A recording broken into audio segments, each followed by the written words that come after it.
ಮಾರಾಟವಾದ KSET ಫಲಿತಾಂಶ. ಕೆಸೆಟ್ನಲ್ಲಿ 5 ರಿಂದ 8 ಲಕ್ಷ ರೂಪಾಯಿಗಳಿಗೆ ಮಾರಾಟ. ಅಕ್ರಮ ಜಾಲದಲ್ಲಿ ಮೈಸೂರು ವಿವಿಯ ಕುಲಪತಿ ಸೇರಿ ಉಪನ್ಯಾಸಕರುಗಳೇ ಪಾಲುದಾರರು. ಉತ್ತರ ಖಾಲಿ ಬಿಡಿ, OMR ಶೀಟ್ ಅವರಿಗೆ ಕೊಡಿ, ಅವರೇ ಬರೀತಾರೆ. ಈ ಸತಿ ಕೆಸೆಟ್ 2020ರಲ್ಲಿ ಒಟ್ಟು 1,06,396 ಅಭ್ಯರ್ಥಿಗಳು ಅಪೇರ್ ಆಗಿದ್ರು. ಸರಿ, ಅದಕ್ಕೆ ರಿಜಿಸ್ಟರ್ ಮಾಡಿಸ್ಕೊಂಡಿದ್ರು.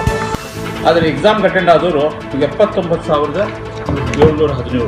ಅಂದರೆ ಈ ಕೋವಿಡ್ ಪ್ರಯುಕ್ತ ಸ್ವಲ್ಪ ಕಡಿಮೆ ಆಗಿದೆ ತಗೊಂಡಿರೋರ ಸಂಖ್ಯೆ. ಒಟ್ಟು ಕ್ಲಿಯರ್ ಮಾಡಿದವ್ರದ್ದು 5,400.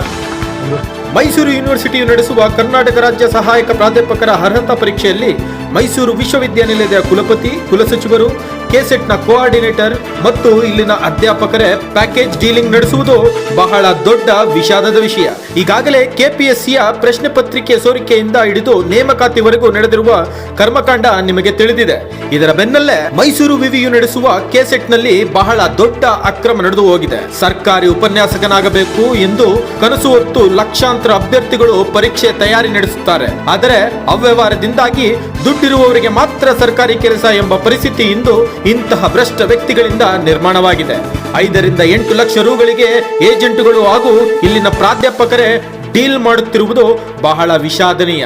ಆರಂಭದಲ್ಲಿ 1 ಲಕ್ಷ ಹಣವನ್ನು ಅಭ್ಯರ್ಥಿಗಳು ಕೊಡಬೇಕು, ಅದು ಪರಿಚಯ ಇದ್ದರೆ. ಇಲ್ಲದಿದ್ದರೆ 50% ಹಣ ನೀಡಲೇಬೇಕು.